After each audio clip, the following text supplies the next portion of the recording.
Almuerzo gratis.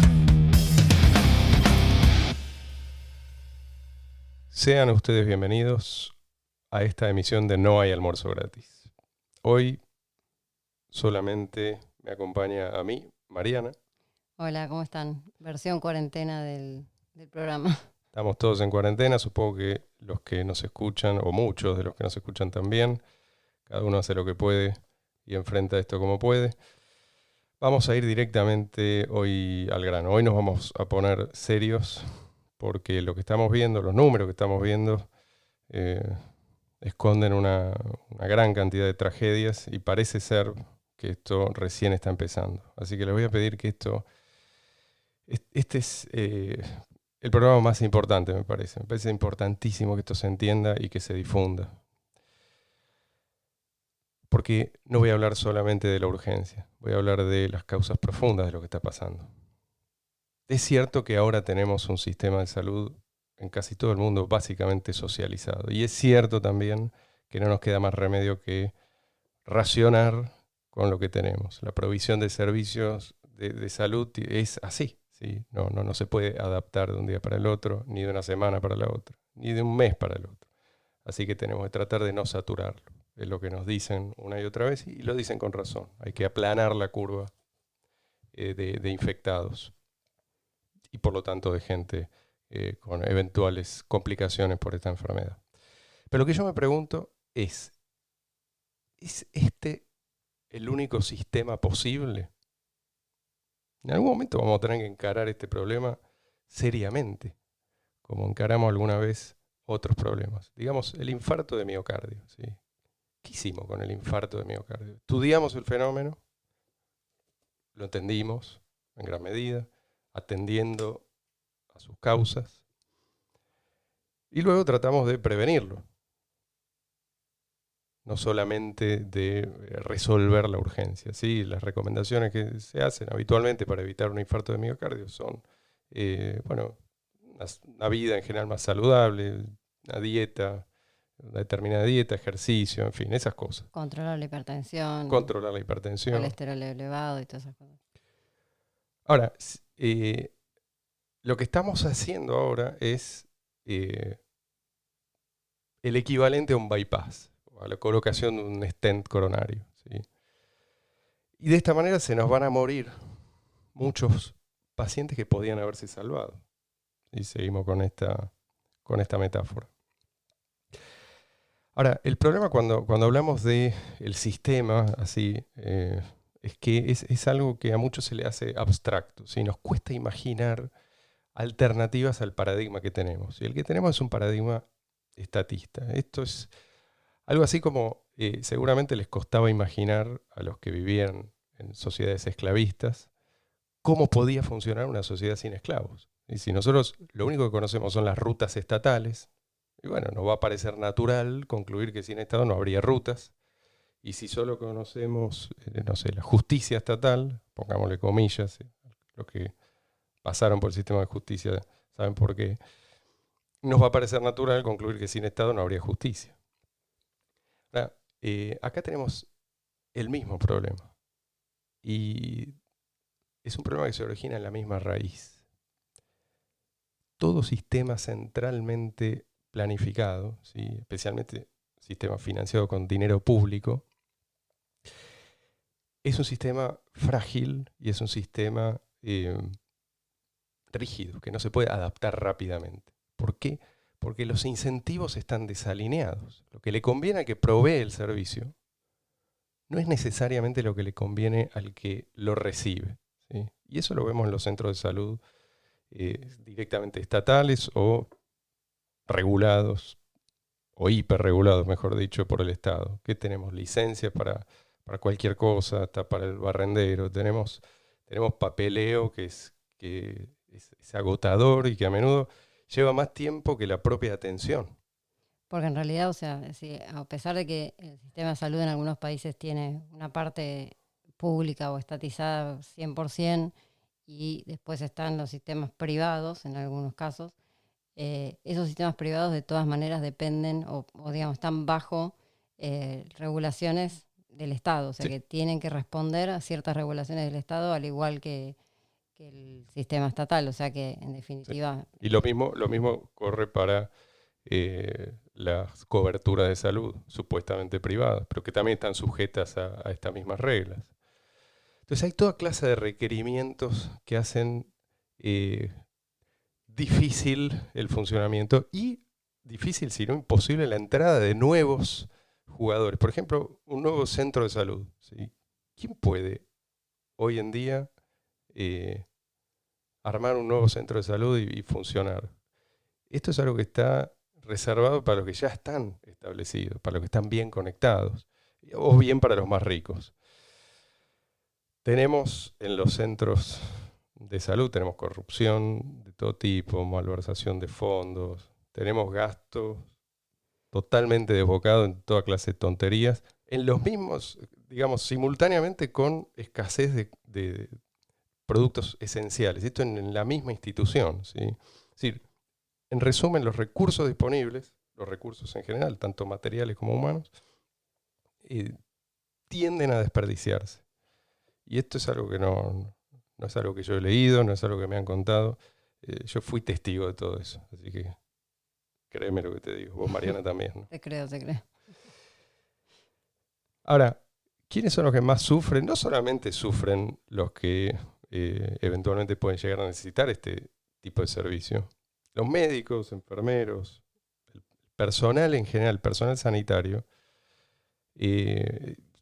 a ver, especialmente los que todavía no están acomodados, protegidos por esa burocracia, también sufren. Y sufren mucho. Y ahora lo estamos viendo. Ahora tenemos en varios países, en general, ¿sí? No solo a los médicos, enfermeros, también prácticamente convertidos en esclavos, ¿sí? No se les permite tomar licencia, tienen horas extras, o sea, tienen que cumplir horas extras, están saturadísimos y... Vacaciones suspendidas, todo. Obligados a trabajar prácticamente sin descanso. Y sí, es verdad, digamos, la gente los aplaude, yo también los aplaudo, pero no habría que preguntarse por qué razón estos trabajadores que son tan importantes así en momentos como este, Están tan descuidados. claro, porque tienen que ser sometidos a semejante situación y a semejante riesgo, ¿sí? Porque esta gente además está en la primera línea. Sí. Entonces, si nos corremos un poco del sector más directamente gobernado por el Estado, hay infinidad de ejemplos de empresas que pueden adaptarse rápidamente a un aumento brusco de la demanda. Pues en definitiva, en términos económicos, lo que está pasando es eso. Aumenta bruscamente la demanda. En este caso, ¿de qué? Bueno, de camas de terapia intensiva, de aparatos de ventilación mecánica, de personal, ¿sí? Especializado en eso. Entonces, ¿por qué no puede adaptarse el sistema de salud, el sistema de salud tal como lo conocemos nosotros? Esa es una pregunta. La otra es por qué no pudo frenarse la diseminación del virus a tiempo, ¿sí? O sea, Bueno, esa es la primera pregunta. O sea, esto que estamos haciendo, ¿es realmente lo único y lo mejor que podemos hacer? ¿Sí? Y esto supone meterse con una vaca sagrada, ¿sí? Y este no es, insisto, no es momento de cambiar el sistema sanitario, es lo que tenemos, estamos todos juntos, sí, estamos en este barco y está entrando agua por todos lados. O sea, ahora no podemos ponernos a reformarlo, como dije antes, tenemos que tapar los agujeros. Pero sí es el momento de tomar nota de las deficiencias estructurales de este sistema. Digamos, si no entendemos las causas de los problemas que estamos sufriendo, no vamos a poder encontrar soluciones. Entonces, me parece importante también señalar esto. Mucha gente está haciendo comparaciones con pestes del pasado. Y voy a decir por qué yo pienso que esto no es comparable a otras pestes que hemos sufrido. Bueno, la última es aquella gripe llamada española, en 1918 fue, ¿no? Sí. Eh, en esa y en otras ocasiones, no teníamos el conocimiento científico que tenemos ahora. Ahora sabemos cuál es el agente causal, sabemos identificarlo con un nivel de detalle que no tiene precedentes, sabemos cómo se transmite, sabemos qué medidas tenemos que tomar para minimizar el contagio. Tenemos herramientas que antes obviamente no tenían para tratar las complicaciones, ¿sí? No tenemos las suficientes y de eso estamos hablando, pero existen. Entonces, ¿por qué si tenemos este nivel de conocimiento y tenemos estos instrumentos, por qué no podemos hacer un mejor trabajo de prevención? ¿Por qué, por ejemplo, no podemos tratar a todos los pacientes que requieren cuidados intensivos? Parece, uno lo plantea, parece que está planteando algo utópico, pero ¿de verdad esto es imposible? ¿O es que tenemos un cuello de botella artificial? Entonces, para encontrar una pista, miremos el caso de Canadá. Es un caso interesante, a mí me gusta mucho hablar del sistema de salud canadiense. ¿Por qué? Porque, bueno, es un país próspero y sin embargo tiene un sistema de salud completamente socializado. O sea, el desbalance entre, o sea, la diferencia entre lo que es todos los otros servicios, todos los otros beneficios que tiene el primer mundo en Canadá versus el sistema de salud que parece es peor que algunos países del tercer mundo, no se puede creer. Se vive con el primer mundo, pero cuando tenés un problema de salud es como estar en Venezuela. En Canadá es mejor ser un perro o un gato que un Exactamente, ser humano. Sí. Si vos sos canadiense, podés conseguir una resonancia magnética para tu mascota prácticamente de un día para el otro. Ahora, si vos sos vos el que necesita ese mismo estudio, por ahí podés llegar a esperar meses. Entonces, ¿por qué es esto? ¿Es porque hay resonadores para perros y no para humanos? No. Es porque en un caso se permite al mercado operar libremente, o sea, en el caso de las mascotas, los recursos son asignados de acuerdo a la demanda. Y en el otro, los recursos son asignados según el criterio del planificador central. Lo que hace el planificador es racionar los recursos que ya están, ¿sí? Porque se consideran fijos. O sea, esto es una torta que no crece en función de la demanda. Entonces, el sistema de salud canadiense está socializado y así funciona.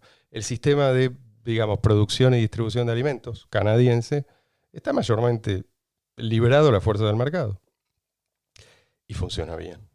Y una cosa que tiene Canadá es que la mayoría de la gente que puede en Canadá hasta ahora, ¿no? Hasta antes de que se cerraran las fronteras, la mayoría de la gente que podía viajaba a Estados Unidos a tratarse o a hacerse cirugías, o sea, era una falencia de un sistema socializado que no se veía porque la mayoría de la gente que podía obtenía ese servicio afuera del país. Ahora, con las fronteras cerradas, el problema, o sea, se va a ver la realidad de lo que, lo que tal tienen. Tal cual. Entonces, en esto es curioso porque izquierda, derecha, estamos todos de acuerdo, ¿no? Centro, libertario, todos están de acuerdo en que los monopolios son malos.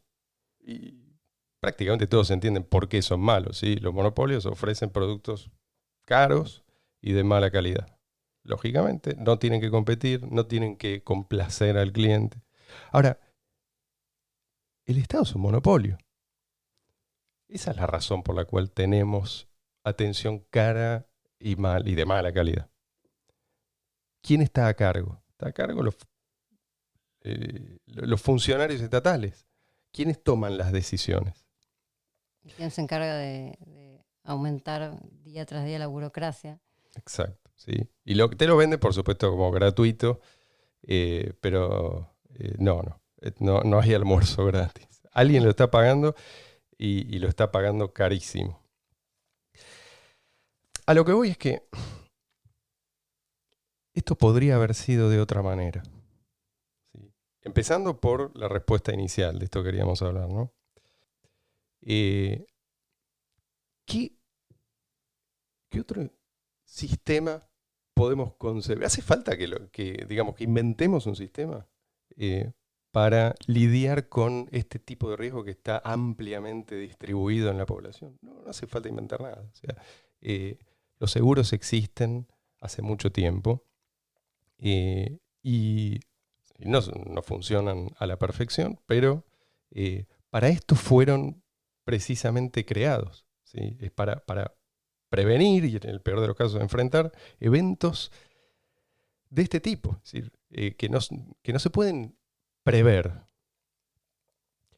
Y cuanto más distribuido está el riesgo en la población, mejor, más sentido tiene enfrentar ese riesgo con pequeños aportes de todos los potenciales afectados. Dicho sea de paso, antes de los primeros pasos hacia la estatización del sistema de salud en Estados Unidos, la gente tenía una muy buena cobertura, pagando el equivalente a, si mal no recuerdo, era un día de trabajo por año. ¿Sí? Si no me creen, no nos vamos a meter en esto, pero googleen Friendly Societies. Entonces, si se las deja operar, ¿qué hacen las compañías de seguros? ¿Qué harían? En este caso, compartirían información constantemente, cooperarían de manera, digamos, eficaz. ¿Por qué? Porque promoverían a la gente a no correr riesgos exagerados. O sea, no es lo mismo el seguro que pagaría una persona que tiene un trabajo de riesgo o que tiene, que está expuesto a algún riesgo o sí. Cualquier cosa. Lo mismo que pasa con el seguro de automóviles. O sea, la compañía de seguro te incentiva a que vos, vos estás pagando el seguro y te incentiva a que vos no te pongas en riesgo. Exacto. No hagas cosas como para que la compañía tenga que pagar. O sea, que pero el interés el beneficio también es para el usuario y para absolutamente. La compañía de seguros. Pero desde el punto de vista de la compañía de seguros, el interés es económico. Si lo que ellos quieren es evitar los costos, en este caso, que supondría una pandemia, y los costos para la compañía, no para toda la sociedad. ¿Sí? Es decir, tratarían de minimizar el riesgo de pandemia y lo harían porque para ellos, en caso de no hacerlo, claro, perjuicios para ellos. Exactamente. El tema acá es que los funcionarios de cualquier gobierno nunca son los que pagan las consecuencias de sus actos. O sea, el Partido Comunista Chino, el gobierno de China, que es el culpable de que estemos como estamos ahora, ¿no? El principal culpable, o el primero en haber hecho las cosas mal. No, en este momento no, o sea, nadie le va a hacer pagar, a pesar de que ya hay algunas propuestas de ir a la Corte Penal Internacional, o qué sé yo, pero bueno, imagínate lo que puede llegar a ser eso. Pero la idea de que hay un gobierno autoritario que tiene el control total de la población, tiene el control total de los medios de comunicación, tiene el control total de todos los sistemas y de todos los servicios y todo en ese país, hizo que durante 2 meses el mundo porque encima tiene la muralla china informática, así que la población está bastante separada, o sea, las noticias están bastante, estamos bastante, no tenemos conocimiento de lo que pasa dentro de China cada vez menos ahora, y entonces eso hizo que el mundo entero esté, digamos, o la mayoría de las personas estén en desconocimiento total de lo que estaba pasando ahí. Y cuando ya las papas empezaron a quemar, recién ahí, bueno, avisaron al mundo, miren lo que pasa. Y todo ese tiempo que se perdió es la causa de por qué ahora estamos como estamos en el resto de los países. No frenar los vuelos, no frenar... O sea, tenían justamente, no solamente no tenían el incentivo, sino que tenían el incentivo contrario. Y sí. Es decir, lo que haría una compañía de seguros que tendría que enfrentar esta situación, que tuviera que enfrentar esta situación, es apurarse a difundir esta información. Lo que hicieron los funcionarios chinos fue todo lo contrario, fue ocultarla. ¿Por qué? Porque tenían miedo a que su cabeza rodara. Sí. Es decir, ocultaron información crucial con tal de no ser señalados como responsables de haber desencadenado el pánico. O sea, ¿por qué? Y bueno, porque la jerarquía del Partido Comunista chino no hubiera, digamos, tomado a bien una noticia que podía haberle causado una pérdida, no sé, de un 0 punto no sé cuánto del PBI. De hecho, rodaron un montón de cabezas en ese sentido, o sea, hubo alcaldes, gobernadores de distintas ciudades que por decirlo Sí. que una palabra incorrecta afuera. Sí. Y después tenés el tema de la censura, o sea, de cómo lo que pasó con ese médico que fue gracias a él nos enteramos la mayoría el 31 de diciembre de 2019 de que había un brote de algo que no sabían lo que era todavía, que pensaban que era el SARS del 2002-2003. Ese médico lo compartió en un grupito de chat, del chat que tienen ellos controlado por el gobierno sabe todo lo que habla la gente. ¿Qué pasó? No dijeron, uy, bueno, está bien que se Hagamos sepa. algo al No, respecto. lo metieron, o sea, lo arrestaron, lo hicieron retractarse de lo que había dicho y lo mandaron de vuelta a trabajar. El resultado, ¿cuál es? El médico que se llamaba Li Wenliang murió 25 días después de... Sí, lo castigaron por tratar de evitar este desastre. De alertar a la población, de alertar a la gente. Vimos también lo que pasó en Italia, ¿sí? Después, en Italia también, por otras razones, por miedo a ser acusados de racistas en este caso, decidieron dejar entrar sin ningún tipo de control a chinos que venían de las zonas más afectadas. ¿Sí? Esto es exactamente lo contrario a lo que hicieron en Hong Kong, Singapur, Rusia, creo que Corea también, Corea del Sur, se apuraron a cerrar las fronteras y a seguir muy de cerca a los que venían de Wuhan, entre otros lugares que ya para entonces estaban comprometidos. Y acá le fue distinto, es decir, tuvieron resultados en términos de control de la diseminación del virus, el resultado fue excelente. Ahí tenés la diferencia, o sea, tenés una población que étnicamente es la misma. China continental, Hong Kong y Taiwán. Son todos chinos originalmente. Y tanto Taiwán como Hong Kong, que son dos países donde hay libertad de prensa, hay libre mercado y los gobiernos no son, digamos, comunistas. Los resultados, o sea, el gobierno fue proactivo y la gente ya mentalmente está preparada de otra manera, porque la gente tiene, o sea, la libertad individual y la responsabilidad individual van de la mano. Entonces vos tenés gente que se ocupa no es solo porque de lo su dice propia el salud. gobierno, sino porque... No espera que le digan lo que tiene que hacer, sino que también toma las riendas de la situación, se cuidan, se ponen los barbijos. Entonces no es que étnicamente, ¿sí?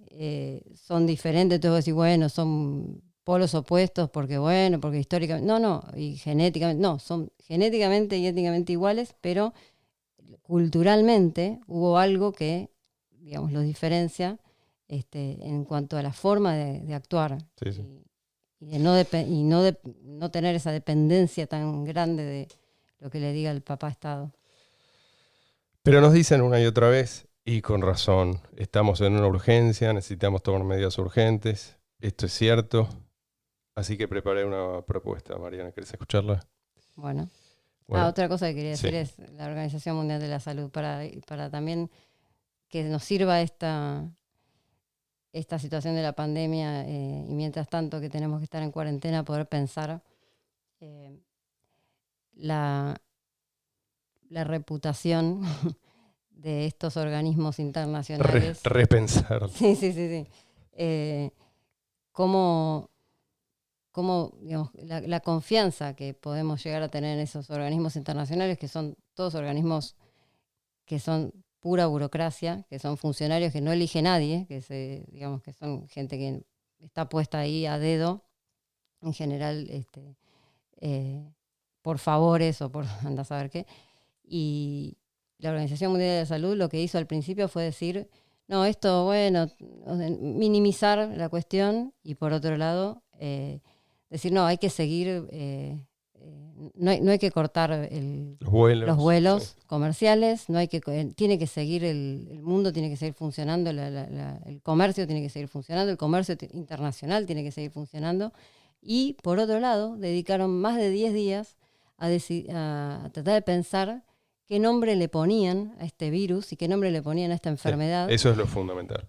Para que no herir, ¿no? Las susceptibilidades, para no herir a los chinos. O sea, que el nombre COVID-19, al que llegaron, fue, y lo dijo Tedros, que es el director general de la Organización Mundial de la Salud, lo dijo específicamente, que no tenga ninguna reminiscencia a ninguna localización geográfica, a ninguna etnia, Entonces, al fin y al cabo, muchas veces está en muchos memes esto de que la corrección política nos va a matar. Y ahora lo estamos viendo. Literal, o sea, la corrección política nos está matando. Sí, lo importante es que nadie se ofenda. Pero bueno, nos piden siempre soluciones urgentes. Esto es lo que lamentablemente una y otra vez ocurre, ¿no? Cuando ya tenemos el agua al cuello, suele ser tarde para soluciones definitivas, ¿no? Pero bueno, hay cosas que sí se pueden hacer. Y mi propuesta es muy simple. Si los gobiernos realmente quisieran ayudar a los enfermos y a los sanos, ¿no? También, ¿no? A los que todavía no están enfermos. Si el gobierno quisiera ayudar a los que económicamente todavía están en pie, digo todavía porque esto parece ser que va para largo y en este momento la economía está prácticamente frenada. Si quisiera el gobierno ayudar también a los que ya se cayeron de la economía, ¿qué estarían haciendo? Y lo tengo anotado, liberando precios, estarían eliminando impuestos, estarían desregulando el mercado laboral, estarían tirando abajo, vamos a decir, toda clase de leyes estúpidas y barreras a la competencia, estarían suspendiendo el requisito de licencias para toda clase de actividades que realmente no tiene sentido que pasen años haciendo trámites para que los autoricen a trabajar. Estarían eliminando subsidios y rescates a compañías fallidas. ¿Por qué? Porque estas compañías son las que lastran a las que pueden funcionar, a las que pueden producir, a las que pueden dar trabajo. Estarían removiendo obstáculos burocráticos de todo tipo, y acá pienso principalmente a los que impone la FDA. Bueno, ahora de hecho algunos ejemplos de esto, porque todos estos debates del tema de abrir o cerrar las fronteras o los debates acerca de los impuestos, siempre, bueno, queda en la teoría y nunca se lleva a la práctica, pero ahora que estamos en una situación de urgencia, de emergencia, de que ya, bueno, hay que hacer lo que se pueda para mejorar la situación, ya se está viendo. En Estados Unidos hay un montón de regulaciones que se quitaron para que las fábricas que hacen equipamiento médico puedan fabricar en cantidad. Bueno, miles de medidas que se tomaron, miles no, pero cientos, de medidas que se tomaron para estimular la producción de todo lo que está faltando. Sí, más que estimular, quitarle obstáculos. Por eso, bueno, y entonces era fácil, la solución era fácil. Lo que pasa es que teníamos que llegar a que el agua, que casi nos tape el agua, sí, para que de golpe se tomen esas medidas que era obvio que eran necesarias siempre, que siempre fueron necesarias, pero que... Claro. El problema es que justamente poner en marcha todo este programa equivaldría a reconocer que el Estado es un lastre, o sea, que hay que soltarlo. Y es decir, pasaría a ser evidente que liberarnos de la carga del Estado es lo que nos permite prevenir y, bueno, en el peor de los casos, superar este tipo de problemas, ¿sí? Y no me refiero solo a situaciones críticas. Pero bueno, sí, en este momento las medidas que esto lo digo porque también, bueno, en internet se escucha cualquier cosa, ¿no? Pero las medidas que estamos forzados ahora a cumplir van a servir para tapar los agujeros por donde el agua está entrando. Pero lo que tenemos que hacer es aprender de los errores cometidos, ¿sí? Ahora estamos tratando de no ahogarnos, de no hundirnos. Ahora, algún día vamos a tener que zarpar de vuelta. ¿Vamos a zarpar con la misma embarcación? Si zarpamos con la misma embarcación, vamos a enfrentar problemas similares, digamos. Y si cambiamos de embarcación, vamos a tener que tener cuidado porque puede ser incluso peor, ¿sí? Darle más poder al Estado es precisamente lo que nos dejó en una situación de tanta vulnerabilidad, tanto desde el punto de vista sanitario como económico. ¿Ves? Este es un punto importante, ¿sí? La diferencia entre las empresas privadas y el Estado es que las primeras, si hacen mal las cosas, quiebran. La pagan, de alguna manera la pagan. Los Estados es exactamente lo contrario, ¿sí? Cuanto peor hacen las cosas, más poder reclaman, más recursos reclaman. Más presupuesto, más imprimen dinero. Exacto. Y eso es precisamente... Rescate a los bancos que estafan a la gente, rescate a la... Es justamente lo que estamos viendo. Y una de las medidas que olvidé mencionar es promover el uso de una buena moneda. O sea, de una moneda que no esté sujeta a emisión monopólica. ¿Qué es lo que cambiaría con esto? Y por qué me parece que es, digamos, que en este momento habría sido algo crucial para que la gente pueda ahorrar.